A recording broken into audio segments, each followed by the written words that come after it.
Hamas, tahu nggak Hamas siapa? Nggak tahu kan? Kita taunya Palestina, Palestina, Palestina. Ini kabar agak pahit saya kasih tahu, ya. Karena kita kadang-kadang donasi, kita nggak tahu donasi ke siapa. Saya suka Bapak Ibu hobi donasi, tapi pastikan donasinya ke siapa. Karena saya pernah masuk ke Israel. Ya, itu juga sebuah pengakuan bahwa beliau mengakui ada yang namanya negara Israel. Padahal kalau kita lihat sebagian orang-orang Barat yang bukan Muslim, ketika mereka datang ke Israel itu mereka nggak nyebut Israel, mereka nyebutnya Palestina. Saya mau datang ke Palestina. Tapi beliau dengan bangganya mengatakan saya pernah datang ke Israel. Itu Palestina, Ustaz, itu Palestina yang dijajah oleh Israel. Itu kita masuk 7 kali diperiksa, nggak bisa bawa barang-barang. Maka pastikan kalau kita donasi ke lembaga yang diakui oleh pemerintah. Dan lewat jalur pemerintah, hanya itu satu-satunya jalur. Jadi tolong pastikan ketika donasinya ke lembaga yang lewat jalur pemerintah. Hanya itu, kalau nggak bisa masuk.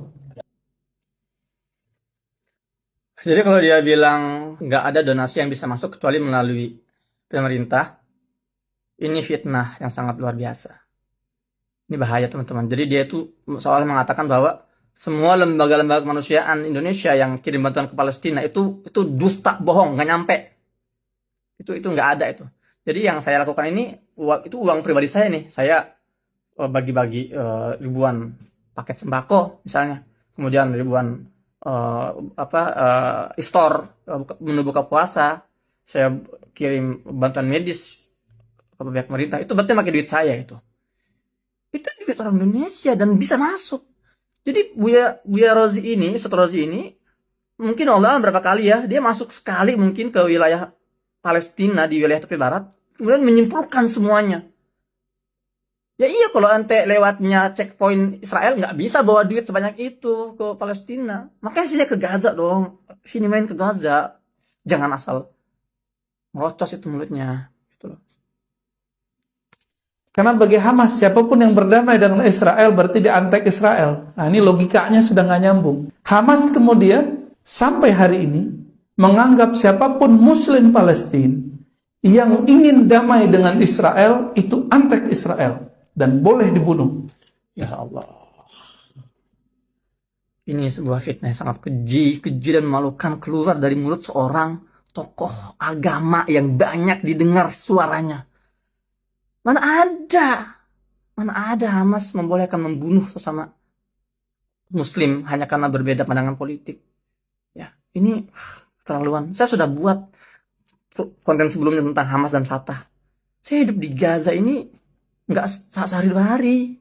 12 tahun saya di Gaza. Teman-teman saya itu ada anak-anak muda yang simpatisan simpatisan Hamas gitu ya. Teman-teman saya juga ada simpatisan Fatah. Teman-teman saya ada simpatisan Jabhah Sya'biyah, Jihad Islami. Dan kita semua nggak ada itu kata-kata yang mengatakan Hamas memperbolehkan membunuh Muslim yang beda dengan dia, artinya yang mau berdamai dengan Israel disebut antek Israel dan boleh dibunuh. Antum perhatikan Ustaz, antum itu yang antum tuduh siapa itu? Itu bukan orang sembarangan. Mereka yang mengorbankan darah dan nyawanya untuk mempertahankan negeri Palestina, negeri para nabi. Mereka yang mempertahankan, mereka yang mengorbankan dengan darah dan nyawanya. Masjidil Aqsa itu dipertahankan oleh siapa? Oleh para pejuang Palestina di Gaza. Entah itu Hamas, entah itu Fatah, entah itu Jihad Islami.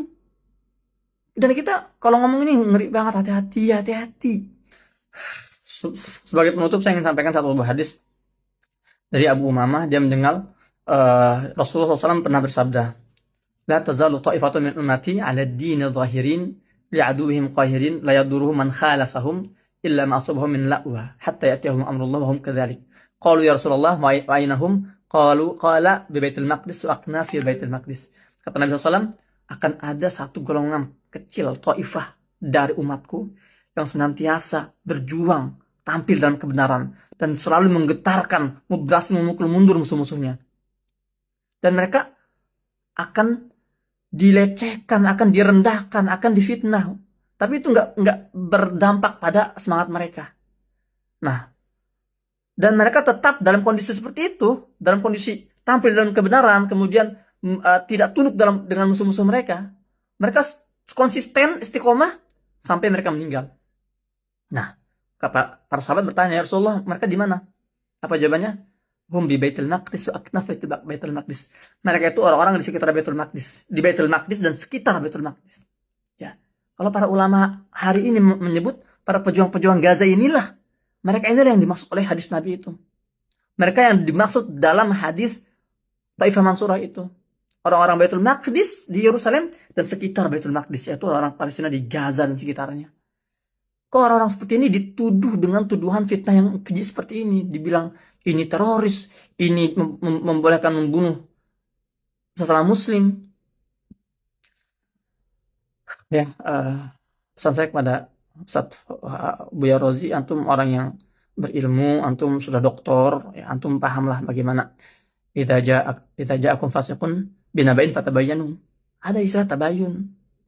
Dan ini kalau tidak antum klarifikasi, kalau tidak antum luruskan informasi yang antum sampaikan dan sudah ditelan oleh masyarakat dan beredar luas, berat tanggung jawabannya, Ustaz.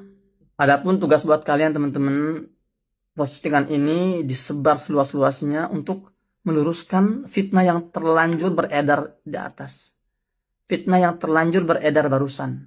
Tolong diluas. Antum punya kewajiban yang sama dengan yang saya miliki, yaitu untuk menyampaikan informasi yang sesuai agar fitnah berhenti, agar fitnah ini tidak terus meluas.